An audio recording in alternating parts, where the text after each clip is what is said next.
ګرانو کتونکو الف خان شیرپور ویلفیر فاونډیشن د خپل وس مطابق د دغه بېوسه خلکو سره کومک جاري ساتلی. نن ورځ کې موږ خلکو له صرف اوچه چی ورکو. اوچه چی هم ځکه چې موږ پښتانه بغیر چونه ګزاره نه کوو. چی هم ډېره ګرانه ده، په 400 روپۍ باندې پوه ده.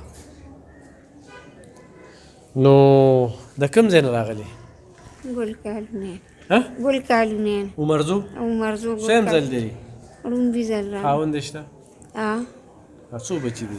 3. مورې ته د کوم ځای نه؟ شینکۍ نه. سیم ځل دی؟ دا مې بس ړومبي ځل دی. په دې وخت کې مخکې نه راغلې؟ نه. زما خو ماشاءالله دا 4م کال دی، خو شکر دې ځای نه چې دا سودا وړم، دا زما به 3م ځل شي چې دا وړمه په دې روژه کې. انشاءالله خوشحاله؟ ښه خوشحاله یم. زما لوڼه هم درته دوا کوي، زه هم درته کوم. او شکر دی په دې ساعت چې بس اوس تا سره نور سودا نشته، په یچو باندې هم خوشحاله یم چې دا راکړې. تشه نه لېږم. ښه مورې څه به وایې؟ و چې مسلم آباد نه راغلی یم او که غیرې راکې به سودا بیام، دا مې 2م ځل دی. او دا یتیمه را سره راغلی کېړی به ورکې چې پخپو که مجمونځ پې کوم. او بس الله دې تاسو کامیاب کړي بچې، الله هم لره چې ستاسو سلام هم کوو او سودا هم راکوئ او روژه ده. ښه دې خوښه. تاسو؟ الله تاسو سره ډېر زیات خو کې دا 2مه پیره ده چې تاسو راکوئ. د کوم ځای تاسو؟ های سکول. صحیح. تاسو؟ دا 2مه پیره ده، د یو ریاضو کندي نه راځم د عمرزو.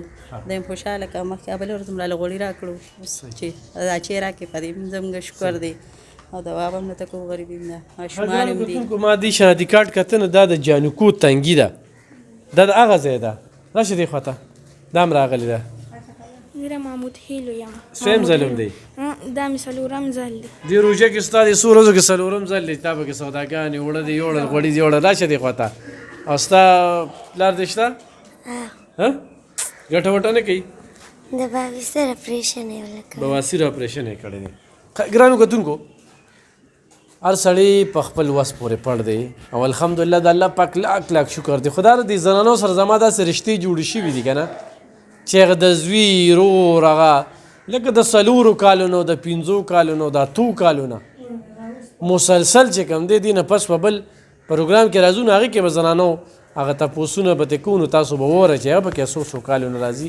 انشاءالله د سلسله و مخ په وړاندې به وځو. مننه، خوشحاله اوسئ.